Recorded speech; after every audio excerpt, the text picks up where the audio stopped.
Good morning. I wanted to reflect a bit on Willie Loman and Death of a Salesman. I really appreciate the kinds of insights you all brought. You're very different in perspective. And part of me is thinking that maybe my perspective is a little different, maybe just because of my age. And let me explain what I mean.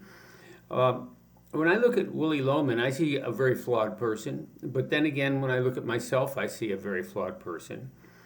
My guess is if you don't look at yourself and see flaws of some sort that make a difference to the people around you, you're probably not being very careful in what you're thinking about, what you're reflecting about.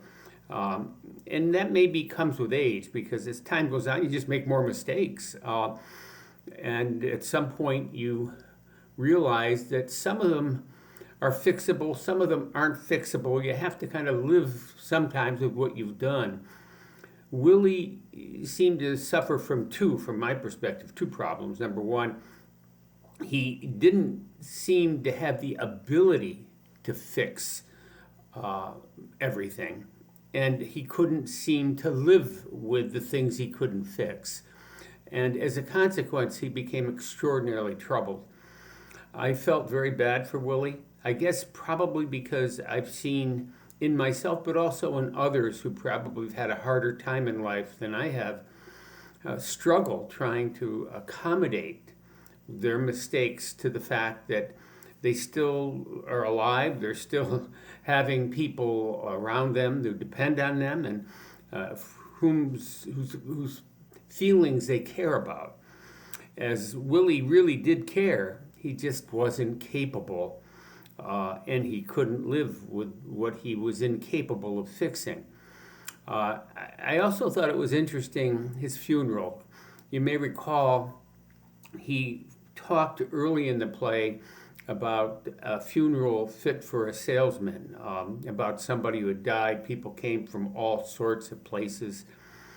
Perhaps one of the more pathetic moments is how few people came to his funeral. But of course, in some ways, the world we live in today probably um, makes that more probable. People are moving, people work, by the way, remotely. I mean, at some point, if you've been interacting intensely with people 5,000 miles away, they're probably not going to show up at your wake.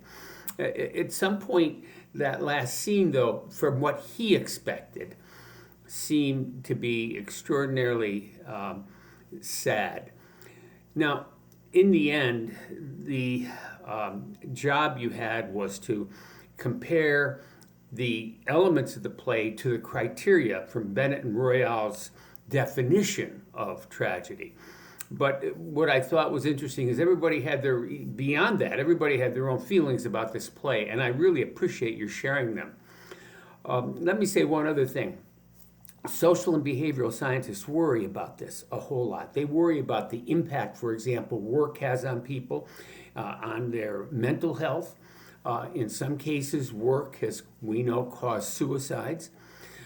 They also worry about how to accommodate family life balance. Employee assistance programs were a product of research and concern that scholars and practitioners had in terms of helping individual employees deal with the vicissitudes of life. That Willie Loman couldn't, of course, he's a character in a play. But there are people out there who have similar problems, whether they end up in suicide or just feeling very sad about themselves is one thing. But I always thought this play brought all of these issues home for us to think about. And I want to thank you for putting the effort in you put this week.